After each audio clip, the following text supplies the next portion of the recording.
Are you able to say how much it costs to build your Yukon 37? Well, it cost me in euros 40,000. It cost you 40,000 to build that boat.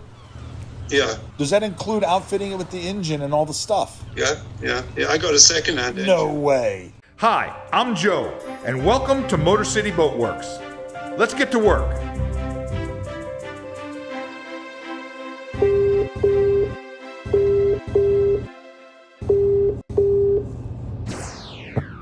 Hello, how are you?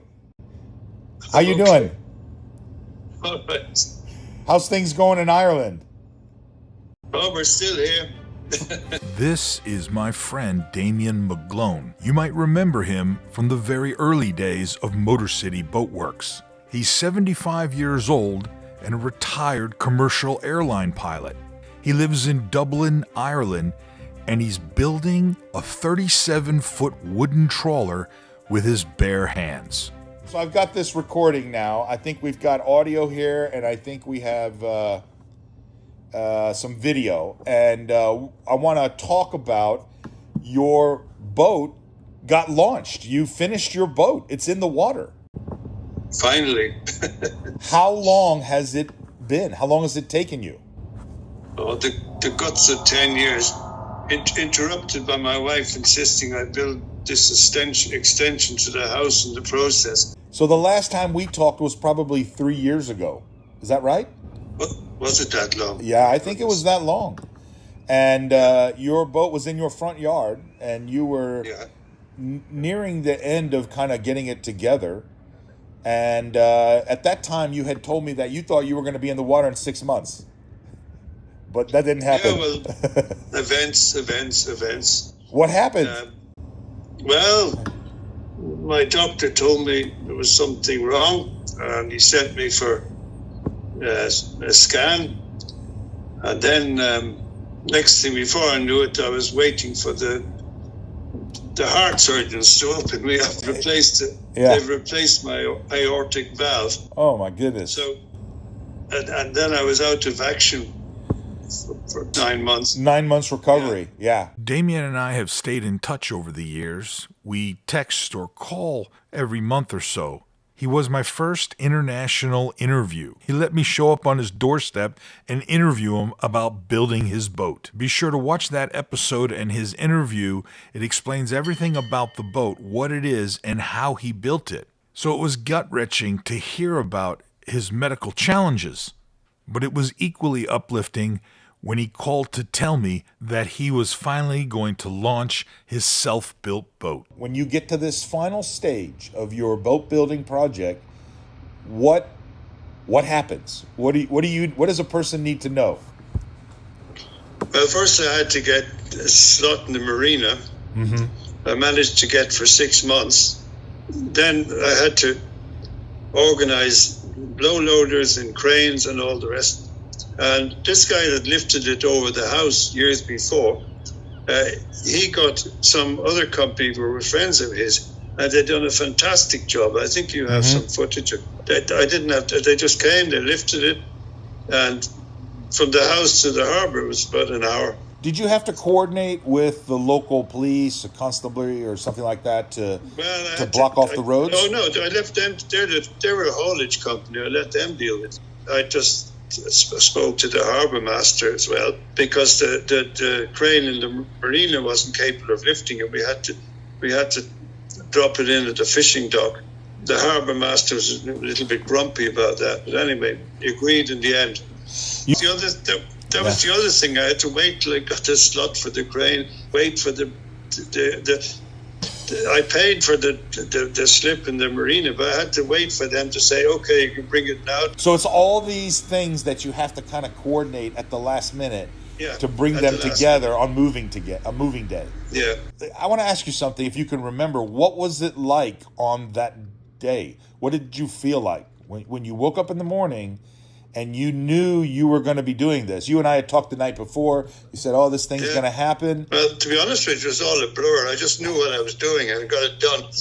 You've done it before, though, right? Oh, yeah. Not until the whole deal was over, and the crane, I paid the crane people. And I went up to the bar in the yacht club and had a beer, and I said, "Hey, it's finally done." Did you have a lot of excitement in the neighborhood? You know, you have that neighborhood that's kind of small, close-knit, and the houses are, you know, all relatively kind of one level, and then you have your big boat that kind of sits above everything. So it really calls attention. What was the neighborhood doing? Well, basically, I started very early in the morning to avoid traffic problems. Right.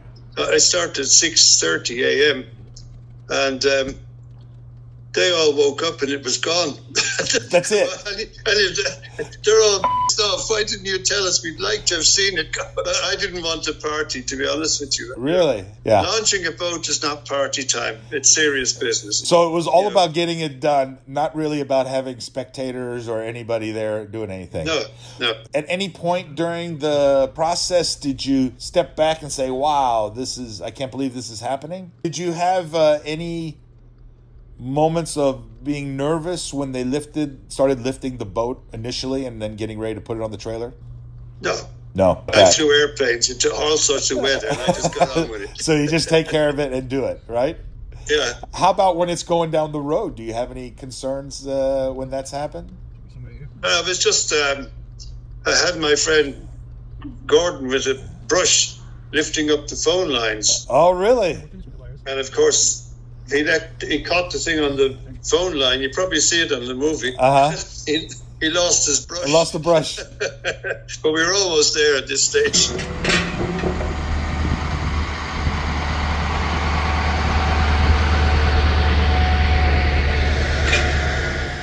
When the boat goes into the water for the first time in 10 years, you worried about it sinking? You curious to see whether or not you'll be taking on water or anything like that? Well, I made sure the sea cocks were closed, and when we put in the water, first thing I done is I checked the propeller shaft and then the rudder gland, and there wasn't a drop coming from either.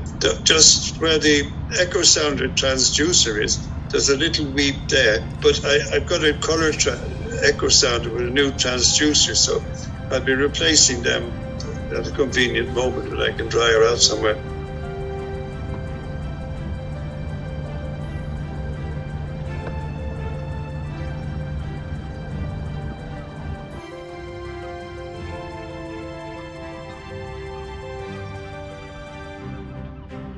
Now that the boat's in the water and you've gone through this whole process, is there anything that you wish you had done differently, or? All my Chinese stick-on decking blew away in the wind, so that's a waste of money. Don't be tempted to use that. It looked really nice. Winter, it just all blew off. We'd finished the hull and we fiberglassed the hull, and then this COVID came along, so that everywhere was closed, and I found it very difficult to get decent materials. Used the best I could find, but now, as I told you, I wound up having to replace the sides of the wheelhouse. So quality materials early on is probably something that someone should pay attention to. Actually, it would have been a good idea to buy everything. Oh, to have everything ahead of time and then start, because there might be issues with supply chain and stuff like that. Well, we never expected it. We expected the pandemic. Interesting. Are you able to say, you might not want to answer this, but are you able to say how much it costs to build your Yukon 37? Well, it cost me in euros 40,000. It cost you 40,000 to build that boat? Yeah. Does that include outfitting it with the engine and all the stuff? Yeah. I got a second-hand engine. No way. That's exceptional. So everything we see here, this boat that you built over 10 years and now you've launched it, you think that your estimate is that it cost you just under $50,000 US. Yeah. I think you did very well. That's really amazing. There's no $50,000 custom boat that you can buy anywhere built to, your specifications the way you want it. Damian can account for every expense in this boat. It's a testament to his meticulous planning and process.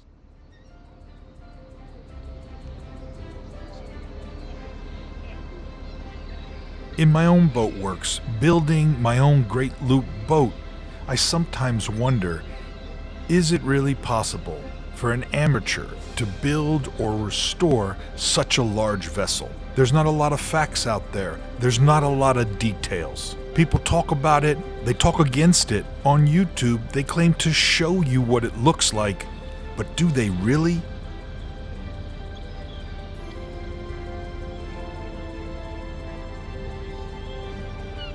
What's real? What's imagined? What is possible?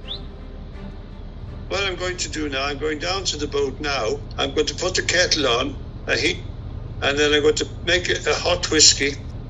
And I'll sit and have that, and I'll listen to music on the Wi-Fi. I think this has been a fantastic opportunity to reconnect with you and show everyone your self-built Yukon 37 trawler built in your backyard, front yard, and now brought and splashed in the water just near Dublin. It looks pretty good, and you should be very, very proud. This is a moment of completion. Well done. Yeah. Damian, I want to thank you for taking the time to talk to us, and thanks for sending the videos, and we'll get those out there so everybody can see your boat in the water.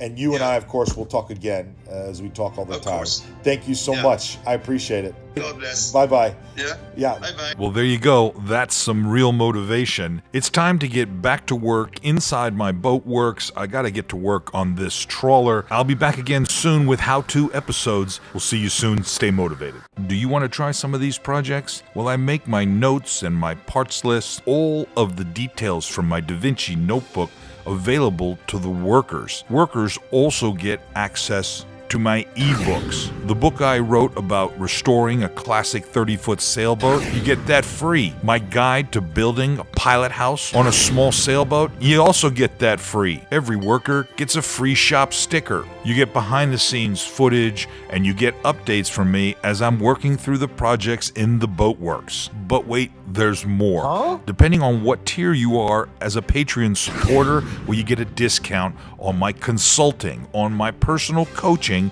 for your boat restoration project. Check it out. All you have to do is go over to my Patreon account, sign up as a worker. Even if you can't afford to support the channel right now, sign up as a free worker because sometimes I give away free information.